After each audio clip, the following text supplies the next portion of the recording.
Hello, this is Psych Central's Ask the Therapist. I'm Dr. Marie Hartwell-Walker, and this is my colleague Dan Tomasulo. And we're talking today about how to recover from sleep disorder. What can you do if your sleep has, for whatever reason, become interrupted, frequently interrupted, or you're not getting enough sleep? How to start getting the restorative sleep you really need. Dan, you had a few tips for people here. Yeah, a couple things. First of all, it seems like rituals tend to help, and so a few of these things are things that you want to start to do on a regular basis, so that you're kind of letting your body know it's time to go to sleep. And one of the first things is to make sure that the temperature is regulated, that it's not going to get very hot or very cold during the night. That when you go to sleep, that's going to be set. Comfortable. Yeah, comfortable and set. The second thing would be to make sure that the lights are out.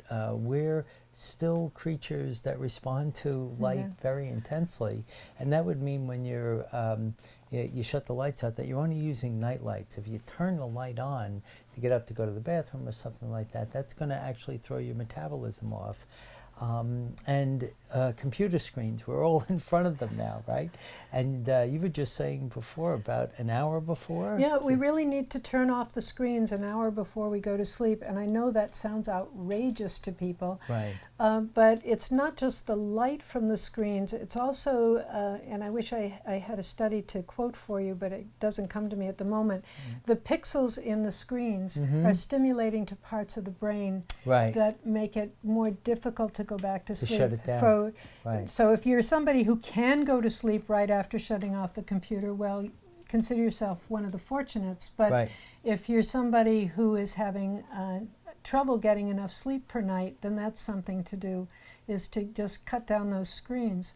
But in line with your idea of ritual, the sleep experts are now saying that one of the problems is that people do so many things in bed besides sleep. They read, they eat, they watch TV, and so your body isn't getting a cue that now it's bedtime. Yeah, that's right.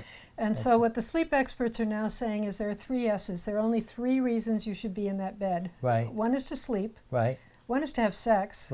And one is to be sick. If you're not either... Well, 2 out of 3 are good.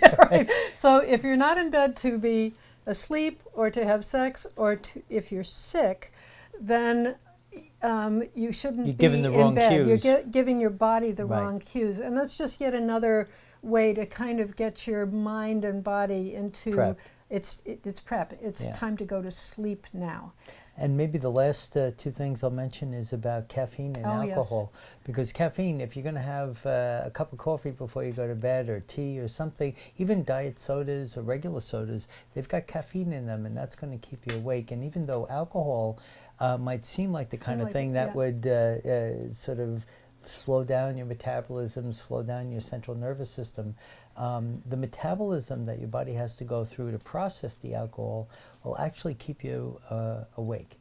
So these are just some tips that we hope you'll use to get some better sleep.